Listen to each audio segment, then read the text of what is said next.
Hello, good morning. രാവിലെ നമ്മൾ എഴുന്നേറ്റ് നമ്മൾ ബംഗ്ലാവിൻ്റെ പുറത്തേക്ക് വന്നിരിക്കുകയാണ് കേട്ടോ. എൻ്റെ അമ്മ എന്നാ ഫീലെന്ന് നോക്കി എനിക്ക് വയ്യ. കുറച്ചുകൂടി ദൂരോട്ടൊന്ന് കാണിച്ചു തരാം. യെസ് ഫ്രണ്ട്സ്, ഇതാണ് നമ്മൾ ഇന്നലെ രാത്രി സ്റ്റേ ചെയ്ത ബംഗ്ലാവ് എന്ന് പറയുന്നത്. നിങ്ങളെല്ലാവരും കണ്ടല്ലോ. പക്ഷെ രാവിലെ ഇവിടുത്തെ ഒരു ആംബിയൻസ് എന്നൊക്കെ പറഞ്ഞാൽ പൊളി കേട്ടോ. വേറെ ലെവല്. പക്ക കാടിനകത്ത് ഇങ്ങനെ ഒരു മലയുടെ ടോപ്പിൽ വേറൊരു പ്രത്യേകത എന്ന് പറഞ്ഞാൽ ഇത് നോക്കി ചുറ്റും മലകളാണ്. ആ മലകളുടെ കറക്റ്റ് സെൻട്രലായിട്ടൊരു മല, ആ മലയുടെ ടോപ്പിലാണ് ഈ ബംഗ്ലാവ്. പ്രത്യേകിച്ച് ഈ ബ്രിട്ടീഷ് ബംഗ്ലാവുകളെന്ന് പറയുമ്പോൾ പണ്ടേ നമുക്കറിയാമല്ലേ, അത് അത്യാവശ്യം വായുവും വെളിച്ചമൊക്കെ കിട്ടുന്ന രീതിയിൽ എല്ലാ സ്ഥലവും സൈറ്റിങ് കിട്ടുന്ന രീതിയിൽ ഏതെങ്കിലും മലയുടെ ടോപ്പിലായിരിക്കും ഇത്തരം ബംഗ്ലാവുകൾ. അതുപോലെ തന്നെയാണ് ഈ ബംഗ്ലാവും.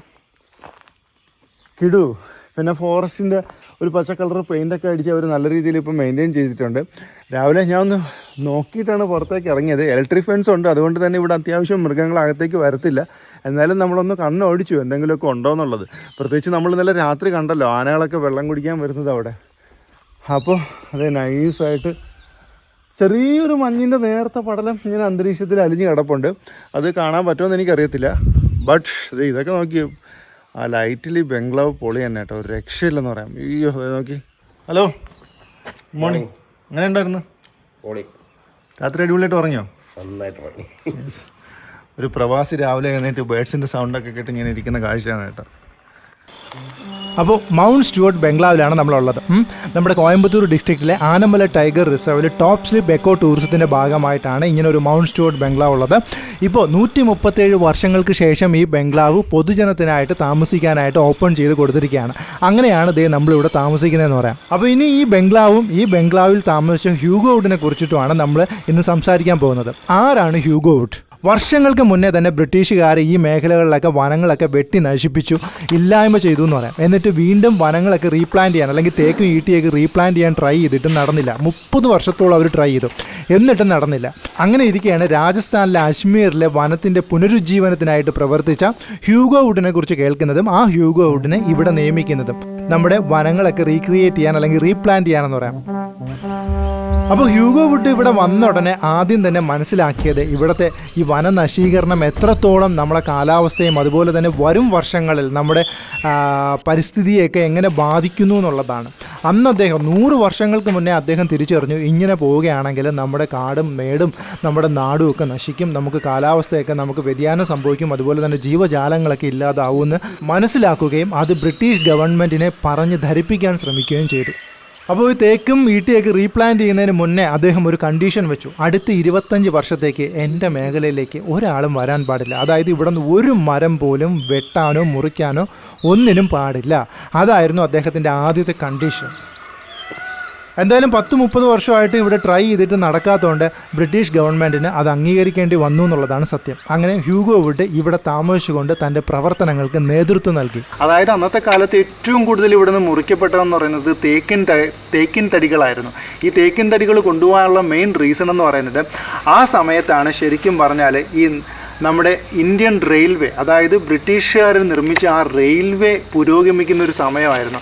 അന്നത്തെ കാലത്ത് ശിപായി ലഹള നടന്നു. ആ ശിപായി ലഹള നടന്നതിന് ശേഷം എത്രയും പെട്ടെന്ന് ബ്രിട്ടീഷ് സൈന്യത്തെ അവിടത്തേക്ക് അയക്കാൻ, അല്ലെങ്കിൽ എന്തെങ്കിലും ഒരു പ്രശ്നം നടന്നാൽ അവിടത്തേക്ക് അയക്കാൻ വേണ്ടിയിട്ട് അവർ വളരെ വേഗം കൊണ്ടുവന്ന ഒരു സംവിധാനമാണ് ഇന്ന് നമ്മൾ കാണുന്ന റെയിൽവേ എന്ന് പറയും. അപ്പോൾ ഈ റെയിൽവേക്ക് വേണ്ടിയിട്ട് ഓരോ വർഷവും ഒരുപാട് സ്ലീപ്പറുകൾ വേണ്ടി വന്നു. അതായത് 1 മൈൽ റെയിൽവേ നിർമ്മിക്കാനായിട്ട് ഏകദേശം 2000 സ്ലീപ്പറുകളായിരുന്നു വേണ്ടി വന്നിരുന്നത്. അപ്പോൾ അതിൻ്റെ ഒരു നിർമ്മാണത്തിന് വേണ്ടിയിട്ട് ഇവിടെ നിന്ന് ഒരുപാട് തേക്കിൻ മരങ്ങൾ വെട്ടി മുറിക്കപ്പെട്ടു എന്നുള്ളതാണ്. ഇതുകൂടാതെ തന്നെ ഈ 19-ാം നൂറ്റാണ്ടിൻ്റെ തുടക്കത്തിൽ കൊളോണിയൽ ശക്തികൾ അവരുടെ നാവിക മേധാവിത്വത്തിനായിട്ട് മത്സരിക്കുന്ന ഒരു കാലഘട്ടം കൂടിയായിരുന്നു. അപ്പോൾ അതിനായിട്ട് കപ്പലുകൾ നിർമ്മിക്കുന്നതിനായിട്ട് നിരുത്തരവാദപരമായ മരങ്ങൾ വെട്ടി മാറ്റിയതിനാൽ ബ്രിട്ടനിലെ ഓക്ക് വനങ്ങൾ തന്നെ അപ്രത്യക്ഷമായി. അതായത് അവിടുത്തെ ഓക്ക് വനങ്ങൾ കംപ്ലീറ്റ് വെട്ടിയെടുത്തു. എന്നിട്ടും റോയൽ നേവിക്ക് അതിൻ്റെ മേധാവിത്വം നിലനിർത്താനായിട്ട് പുതിയ കപ്പലുകൾക്കുള്ള തടി ആവശ്യമായിരുന്നു. അങ്ങനെയാണ് ശരിക്കും പറഞ്ഞാൽ ഇന്ത്യയിലുള്ള നമ്മുടെ ഈ പറമ്പിക്കുളം ആനമലയിലുള്ള തേക്ക് തടികളൊക്കെ കുറേ കയറ്റി അയച്ചത്. അപ്പോൾ തേക്കും ഈട്ടിയൊക്കെ അങ്ങനെ വെട്ടിമുറിച്ചെങ്കിൽ അല്ലാതെ നിൽക്കുന്ന മരങ്ങളില്ലേ, ഇതിൻ്റെ ഇടയ്ക്കൊക്കെ നിൽക്കുന്ന വനങ്ങൾ കംപ്ലീറ്റ് വെട്ടിമുറിച്ചതെന്ന് പറഞ്ഞാൽ ഇന്ധനങ്ങൾക്ക് വേണ്ടിയിട്ടായിരുന്നു. അതായത് അന്ന് നമുക്കറിയാമല്ലോ പല സ്ഥലങ്ങളിലും തടിയാണ് ഇന്ധനമായിട്ട് ഉപയോഗിച്ചിരുന്നത്. അപ്പോൾ അങ്ങനെയും വനങ്ങൾ കംപ്ലീറ്റ് നശിക്കപ്പെട്ടു എന്നുള്ളതാണ്. അപ്പോൾ ശരിക്കും പറയുകയാണെങ്കിൽ അന്ന് മദ്രാസ് പ്രസിഡൻസിയിലെ റെയിൽവേക്കായിട്ട് ഓരോ വർഷവും ഏകദേശം 40,000 മരങ്ങൾ മുറിക്കപ്പെട്ടിരുന്നു. 30 വർഷമായിട്ട് ഇവിടെ ഈ വനം റീക്രിയേറ്റ് ചെയ്യാനായിട്ട് ഒരുപാട് ശ്രമിച്ചു, പക്ഷെ നടന്നില്ല. അങ്ങനെയാണ് ശരിക്കും പറഞ്ഞാൽ നമ്മുടെ ഹ്യൂഗോ വുഡിനെ ഇവിടുത്തെ ഉദ്യോഗസ്ഥനായിട്ട് നിയമിക്കുന്നത്. അപ്പോൾ അദ്ദേഹം ഇവിടെ വന്ന് സ്റ്റഡി ചെയ്യുകയും എന്താണ് ഈ മരങ്ങൾ അല്ലെങ്കിൽ ഈ തേക്ക് വളരാത്തതെന്നുള്ളതാണ് അദ്ദേഹം ആദ്യം പഠിച്ചത് കേട്ടോ. ലന്താന എന്ന് പറയുന്ന ഒരു അലങ്കാര സസ്യം ഉള്ളതുകൊണ്ടാണ് ശരിക്കും പറഞ്ഞാൽ അന്ന് ഈ തേക്ക് വളരാത്തത്. അപ്പോൾ ആ ലന്താനെ കുറിച്ചിട്ടുള്ള കുറച്ച് കാര്യങ്ങൾ നമുക്കൊന്ന് ഡിസ്കസ് ചെയ്യാം. ഇത് നമുക്ക് കാണാനായിട്ട് വളരെ കണ്ണിന് കുളിർമ നൽകുന്ന ഒരു പൂവാണ്. ഇംഗ്ലീഷിൽ ഇതിന് ലെന്റാന എന്ന് പറയും. അതിന്റെ തന്നെ പല കളേഴ്സ് ആണ് ഇവിടെ. ഇത് സെയിം സാധനമാണ്, പക്ഷെ ഇത് കാണാൻ ഭംഗിയുണ്ട്. പക്ഷെ ഇത് ആക്ച്വലി ഇപ്പൊ ശബരി ഇതിന്റെ ഇടയിൽ കൂടെ നോക്കി, എന്തിനെങ്കിലും ഇതിന്റെ ഇടയിൽ കൂടെ പോകാൻ പറ്റുമോ ഏതെങ്കിലും ഒരു ആനിമലിന്? ബിക്കോസ് ഈ ഒരു പ്ലാന്റ് ഇവിടെ ഓർണമെന്റൽ ആയിട്ട് പണ്ട് കൊണ്ടുവന്നതാണ്. ഇന്നത് നമ്മുടെ കാടിനെ ഓവർഗ്രോ ചെയ്യും, അതായത് അതിന്റെ മരങ്ങളുടെ മുകളിലേക്ക് വളർന്നു. അപ്പൊ ഇത് Lantana is one of the major reason for the decline of big carnivores in India, like tiger. കാര്യം ഇവിടെ ഇതിനകത്ത് ഇപ്പൊ ഒരു മാനിന് പോലും പോകാൻ പറ്റത്തില്ല. അപ്പൊ കടുവയുടെ ഭക്ഷണ രീതികളെല്ലാം മാറുകയാണ്. അവർക്ക് കാട്ടിനകത്തൂടെ പ്രോപ്പറായിട്ട് ചെയ്യാൻ പറ്റുന്നില്ല, അവർക്ക് മൂവ് ചെയ്യാൻ പറ്റുന്നില്ല. സോ സെൻട്രൽ ഇന്ത്യയിലൊക്കെ ഏറ്റവും കൂടുതൽ കാടിന്ന് നശിച്ചുകൊണ്ടിരിക്കുന്നത് ഈ ലെന്റാന എന്ന് പറഞ്ഞിട്ടുള്ള ഒരു സാധനമാണ്. ഇത് നമ്മുടെ തനതായ ചെടിയല്ല, ഇത് വെളിയിൽ നിന്ന് കൊണ്ടുവച്ചതാണ്. ആൾക്കാർ ഇവിടെ ഓർണമെന്റൽ കാണാൻ അടിപൊളി എന്നും പറഞ്ഞിട്ട് കൊണ്ടുവച്ച സാധനമാണ്. ഇന്ന് ഇത് ഏറ്റവും കൂടുതൽ ഇന്ത്യയിൽ നമ്മുടെ കാടുകളെ കാർന്ന് തിന്നുകൊണ്ടിരിക്കുന്ന ഒരു വൈറസ് എന്നൊക്കെ വേണമെങ്കിൽ നമുക്ക് പറയാം. അപ്പോൾ ആ കാലഘട്ടത്തിൽ അദ്ദേഹം ജീവിച്ചിരുന്ന ബംഗ്ലാവാണിത്. ശരിക്കും പറഞ്ഞാൽ ഇങ്ങനെ ഒരു ബംഗ്ലാവ് ഉണ്ടെങ്കിലും ഇവിടെ ഒരു മുളക്കുടിലാണ് അദ്ദേഹം താമസിച്ചത് കേട്ടോ. താമസിച്ചിട്ട് ഇത്രയും വനങ്ങൾ അല്ലെങ്കിൽ ഇത്രയും മരങ്ങൾ വെച്ച് പിടിപ്പിച്ചത് ഇവിടെ നിന്നാണെന്ന് പറയാം. അദ്ദേഹത്തിൻ്റെ ഏറ്റവും വലിയ പ്രത്യേകത എന്ന് പറയുന്നത് നിറയെ പോക്കറ്റുകളുള്ള പാൻസ് ആണ് അദ്ദേഹം ഇടുന്നത്. എന്തിനാണെന്ന് വെച്ചാൽ ഈ പോക്കറ്റുകളിൽ നിറയെ തേക്കിൻ്റെ വിത്തുകളാണ്. പോകുന്ന വഴി വാക്കിംഗ് സ്റ്റിക്ക് വെച്ചിട്ട് ജസ്റ്റ് ഒരു കുഴി കുഴിച്ച് ഓരോ കുഴിയിലും ഇങ്ങനെ വിത്ത് നട്ട് പൊയ്ക്കൊണ്ടിരുന്നു. ഓരോ ദിവസവും ഈ വനം റീക്രിയേറ്റ് ചെയ്യാനായിട്ട് അദ്ദേഹം പരിശ്രമിച്ചുകൊണ്ടേയിരുന്നു. അപ്പോൾ ദിവസവും 4 കിലോമീറ്ററോളം നടന്ന്, ഓരോ ദിവസവും ഈ 4 കിലോമീറ്റർ അങ്ങനെ നടന്നായിരുന്നു ഹ്യൂഗോ വുഡ് ഈ തേക്ക് മരങ്ങളൊക്കെ നട്ടുപിടിപ്പിച്ചിരുന്നത്. അത് കഴിഞ്ഞപ്പോൾ വീണ്ടും അതിനും കൂടുതൽ ദൂരം താണ്ടാനായിട്ട് അദ്ദേഹം ഇവിടെ കുതിരകളെ കൊണ്ടുവന്നു കേട്ടോ. അങ്ങനെ 5 വിദേശത്തുനിന്ന് കൊണ്ടുവന്ന കുതിരകളിലായി പിന്നെ അദ്ദേഹത്തിൻ്റെ സഞ്ചാരം എന്ന് പറയും. ആ കുതിരകളിൽ സഞ്ചരിച്ചിട്ട് ദൂരങ്ങൾ താണ്ടി അദ്ദേഹം വീണ്ടും തേക്ക് മരങ്ങൾ നട്ടു വളർത്തി തുടങ്ങി. അപ്പോൾ ആ കുതിരാലയമാണ് ഇനി നമ്മൾ കാണാൻ പോകുന്നത് കേട്ടോ. ഇതാണ് നമ്മൾ ഹ്യൂഗോ വുഡിൻ്റെ കുതിരാലയം കേട്ടോ. ഇന്നിപ്പോൾ ഒരു പ്രേതാലയം പോലെയുണ്ട്, കാര്യം കംപ്ലീറ്റ് ഇടിഞ്ഞ് ഒളിഞ്ഞൊക്കെ പോയി. ഞാൻ നേരത്തെ പറഞ്ഞില്ലേ ഇവിടെ ഭയങ്കര ആനയുടെ പ്രസൻസ് ഉള്ളൊരു ഏരിയയാണ്. അപ്പോൾ ആന ഒന്ന് കുറേയൊക്കെ തട്ടിപ്പൊട്ടിച്ച് കളഞ്ഞു എന്നാണ് പറയുന്നത്. അതുപോലെ തന്നെയായിരുന്നു നമ്മൾ ഹ്യൂഗോ വുഡിൻ്റെ ആ ബംഗ്ലാവും ഒക്കെ തട്ടിപ്പൊട്ടിച്ച് കളഞ്ഞു. ഇപ്പോൾ ഫെൻസ് വെച്ചതിന് ശേഷമാണ് കുറേയൊക്കെ ഓക്കെ ആയത്. അപ്പോൾ ഇപ്പോൾ വേനലായതുകൊണ്ടാണ് നമുക്കിവിടെ അധികം അനിമൽസിനെ കാണാൻ പറ്റാത്ത കേട്ടോ. മഴക്കാലത്തൊക്കെ ആണെങ്കിൽ പൊളിയായിരിക്കും, കാരണം ഇവിടെ കുറേ സ്ട്രീമുകളൊക്കെ ഉണ്ട്. അപ്പോൾ ഇപ്പോൾ വേനലായതുകൊണ്ട് തീരെ വെള്ളം ഇല്ലാത്തതുകൊണ്ടാണ് അനിമൽസ് ഒന്നും ഇങ്ങോട്ട് വരാത്തത്. വിശന്ന് തുടങ്ങി. നമുക്ക് നേരെ ക്യാൻറ്റീനിൽ പോയി വല്ലതും കഴിച്ചാലോ, ഇവിടെ ഫുഡൊന്നും ഇല്ലല്ലോ, നമുക്ക് നേരെ അവിടെ പോയിട്ട് വേണം വല്ലതും കഴിക്കാനായിട്ട്.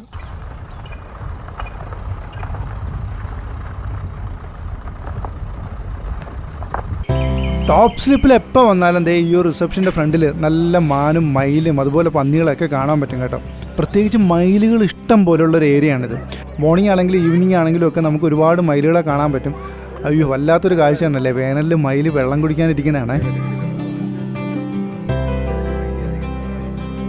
ഇതാണ് ഇവിടുത്തെ FRH കേട്ടോ, ഫോറസ്റ്റ് റെസ്റ്റ് ഹൗസ്. അതായത് വലിയ VIPകളും അതുപോലെ തന്നെ DFO അങ്ങനെയുള്ള ഉന്നത അധികാരികളൊക്കെ വരുമ്പോൾ താമസിക്കുന്നൊരു കോട്ടേജ് ഇവിടെയാണ്.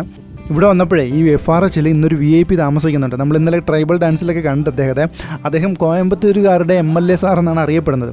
അപ്പോൾ അദ്ദേഹം നമ്മളെ വിളിക്കുകയും ഇവിടുത്തെ കാര്യങ്ങളൊക്കെ അന്വേഷിക്കുകയും ചെയ്തു. നമ്മൾ എന്തിനാണ് വന്നത്, ഹ്യൂഗോ വുഡിൻ്റെ വീഡിയോ ചെയ്യാനാണെന്നൊക്കെ പറഞ്ഞപ്പോൾ പുള്ളിക്ക് ഭയങ്കര സന്തോഷമായി. അപ്പോൾ അദ്ദേഹത്തിന് നമ്മളെ കൂടെ മൗണ്ട് സ്റ്റുവർട്ട് ബംഗ്ലാവിലൊന്ന് വരണമെന്ന് പറഞ്ഞു. ഈ കാര്യങ്ങളൊക്കെ അറിഞ്ഞപ്പോൾ അദ്ദേഹത്തിന് ഭയങ്കര സന്തോഷം. അപ്പോൾ അദ്ദേഹത്തിന് വന്ന് അതൊന്ന് കാണണം, എക്സ്പീരിയൻസ് ചെയ്യണമെന്നൊക്കെ പറഞ്ഞു. അപ്പോൾ അദ്ദേഹത്തിന് കൂട്ടി നമുക്ക് പതുക്കെ അങ്ങോട്ട് പോയാലോ.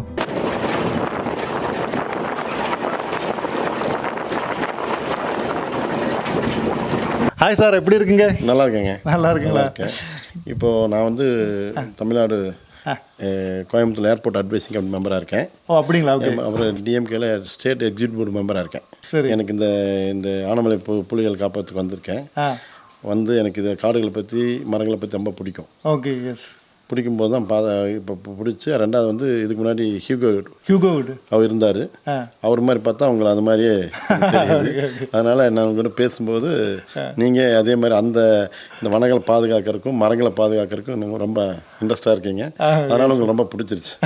Okay okay, thank you. பிடிச்சிருச்சு. இந்த இது நீங்கள் பண்ணுறதுக்கு உங்கள் வாழ்த்துக்கள். இன்னும் இது மாதிரி நல்லா மரங்களை பாதுகாக்கிறதுக்கும் இந்த வனத்துகளை பாதுகாக்கிறதுக்கும் நல்லா வரணும்னு வாழ்த்துறேன். நம்ம தமிழ்நாடு கவர்மெண்ட் சார்பில் உங்களுக்கு எங்கள் மந்திரியெல்லாம் பார்த்து உங்களுக்கு ஏதாவது உதவிகள் நல்ல தமிழ்நாடு கவர்மெண்ட்டுக்கு நல்ல பேர் வரணும்னு உதவிகள் வேணால் கண்டிப்பாக உங்களுக்கு உதவி செய்கிறோம். சரி சார், மந்திரிகிட்ட சொல்லி. ஓகே, தேங்க்யூ சார், ரொம்ப நன்றிங்க sir. Thank you. Okay sir, എല്ലാവിധ വാഴ്ത്തുക്കളും സാർ.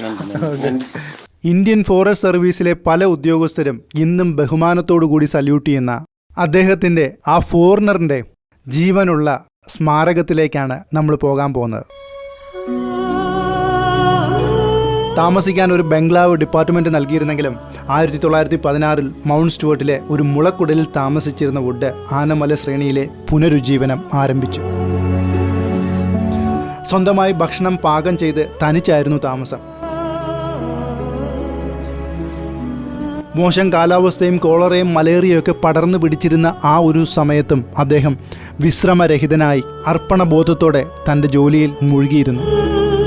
1916 25 ഏക്കർ വിസ്തൃതി ലക്ഷ്യമായി ചെറുതായി തുടങ്ങി.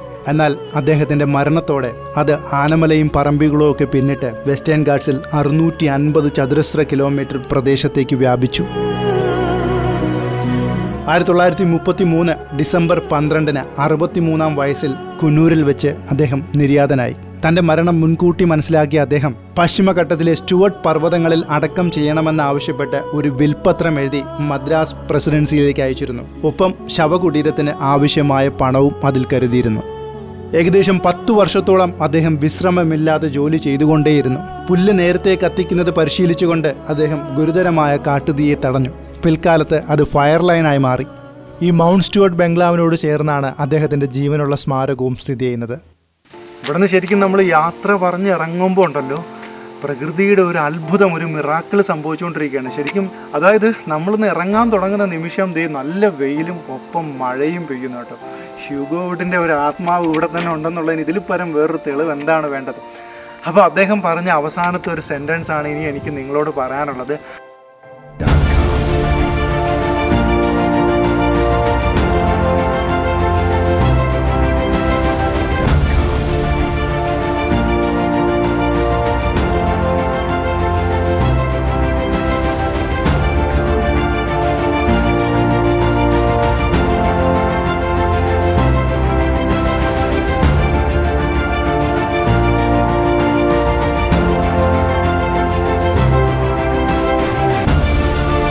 ഒരുപക്ഷെ 100 വർഷങ്ങൾക്ക് മുന്നേ തന്നെ വെസ്റ്റേൺ ഗാട്ട്സിൻ്റെ മഹത്വവും അതുപോലെ വനനശീകരണത്തിൻ്റെ വിപത്തും മനസ്സിലാക്കിയ അദ്ദേഹം അന്നെടുത്ത ബുദ്ധിപരമായ ഒരു തീരുമാനമാണ് ഇന്ന് നാം കാണുന്ന ഈ വനങ്ങൾ.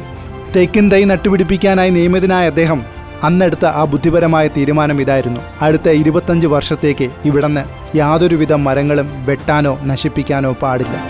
അങ്ങനെ തേക്കിൻ തൈയോടൊപ്പം തന്നെ തേക്കിൻ മരങ്ങൾക്കൊപ്പം തന്നെ ബാക്കിയുള്ള മരങ്ങളും വളർന്നു ഇന്ന് നാം കാണുന്ന കാടായി മാറി.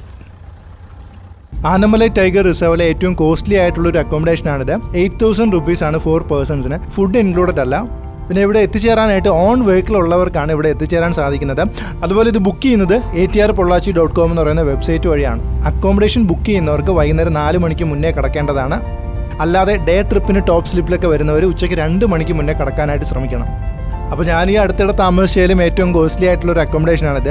പക്ഷേ വിവാഹം പോലും കഴിക്കാതെ നമ്മുടെ കാടിന് വേണ്ടി, നമ്മുടെ മരങ്ങൾക്ക് വേണ്ടി, നമ്മുടെ നാടിന് വേണ്ടി ജീവിച്ച ഈ സ്കോട്ട്ലൻഡുകാരനെ കാണാതിരിക്കാൻ എനിക്ക് സാധിച്ചില്ല. അത് കൂടുതൽ ആൾക്കാരിലേക്ക് എത്തിക്കാനും വേണ്ടിയിട്ടാണ് ഞാൻ ഇവിടെ വന്നത്.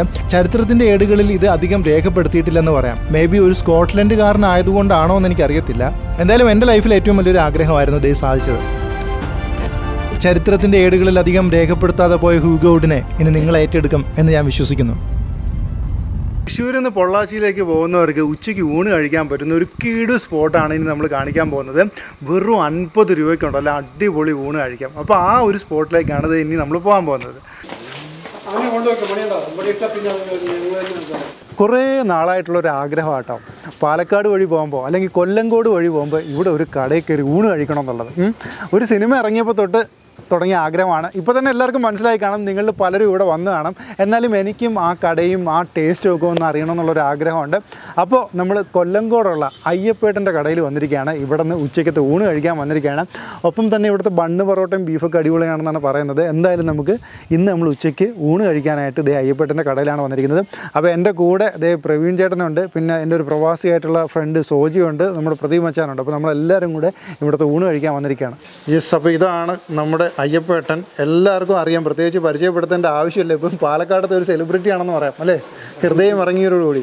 എന്താണ് കേട്ടോ, സുഖമായിട്ടിരിക്കുന്നോ? അപ്പോൾ ഇവിടെ വന്നപ്പോൾ തന്നെ കാണാൻ കഴിഞ്ഞത് കടയൊക്കെ വളരെ വിപുലീകരിച്ച ഒരു രീതിയുണ്ട്. നമ്മുടെ പഴയതുള്ളതിൽ ഒരു 12 പേർക്ക് ഇരിക്കാനുള്ള സൗകര്യമുള്ളൂ. അപ്പോൾ ഒരുപാട് ആൾ ബുദ്ധിമുട്ടുന്ന ഒരു ഇതിൽ ഇപ്പോൾ അതിനൊന്ന് അഴിച്ച് അതേ പഴയ മോഡലിൽ തന്നെ ചെയ്യാനുള്ള ഒരു ഉദ്ദേശമാണ്. അതിലൊരു ടോയ്ലറ്റും സൗകര്യങ്ങളൊക്കെ കൂടിയിട്ട്. അപ്പോൾ താൽക്കാലികമായിട്ടാണ് ഇപ്പോൾ ഇത് ചെയ്യുന്നത്. ഇവിടെ ചേട്ടൻ എത്ര വർഷമായി കാണാൻ തുടങ്ങിയിട്ട്? ഞാൻ ജനിച്ചു വളർന്നത് എൻ്റെ അച്ഛനും അമ്മയും നടത്തി വന്ന കടയിലാണ്. നടത്തി വന്ന കടയിലാണ് ഞാൻ ജനിച്ചു വളർന്നത്. എനിക്ക് വയസ്സ് 62ആയി. ഏകദേശം ഒരു 80 വർഷത്തെ പരിചയം ഉണ്ടാകുമെന്ന് വിചാരിക്കുന്നു. വിനീത് ശ്രീനിവാസ് സാറ് അതിനു മുമ്പ് ഒരുപാട് സിനിമാ നടന്മാർ പ്രശസ്തി അല്ലാത്തവരും പ്രശസ്തി ഉള്ളവരും വന്നു. അവർ ഓരോരുത്തരായിട്ട് അങ്ങനെ പരിചയപ്പെടുത്തി. അങ്ങനെ അതോടുകൂടി തന്നെയാണ് നമ്മുടെ സുരാജ് വെഞ്ഞാറമൂട് സാറും പിന്നെ ഹരീഷ് കണാരനും വന്നത്. അവർ മുഖേന വിനീത് ശ്രീനിവാസ് സാറിനെ അറിയിച്ചു. അദ്ദേഹം ലോകത്തിനെ അറിയിച്ചു. ഒരു 10-20 പ്രാവശ്യമെങ്കിലും വന്ന് ഇവിടെ ഭക്ഷണം കഴിച്ചിട്ടുണ്ട്. അത് ബീഫ്, ചിക്കൻ, മീൻ അത് സാധാരണ ഉണ്ടാക്കാം. ഭക്ഷണം മീൽസ് അതൊരു 4-5 കൂട്ടം കറിയോടുകൂടി കൊടുക്കും. പറ്റിയാൽ ഒരു ഗ്ലാസ് പായസം കൊടുക്കും. ഇലയിൽ കൊടുക്കാറുള്ളൂ. എന്തായാലും നമ്മൾ ഇവിടുത്തെ ഊണ് കഴിക്കാൻ വേണ്ടി വന്നതാണ്. അപ്പോൾ നമ്മളത് കഴിക്കട്ടെ. ഓക്കെ, നമ്മൾ തൃശ്ശൂരിൽ നിന്ന് വന്നതാണ്. പുളിയിഞ്ചി, മത്തൻ, ഓക്കെ, അവിയല്, ബീട്രൂട്ട്, മസാലക്കറി, ഓക്കെ, കൂട്ടുകറി, ഓക്കെ,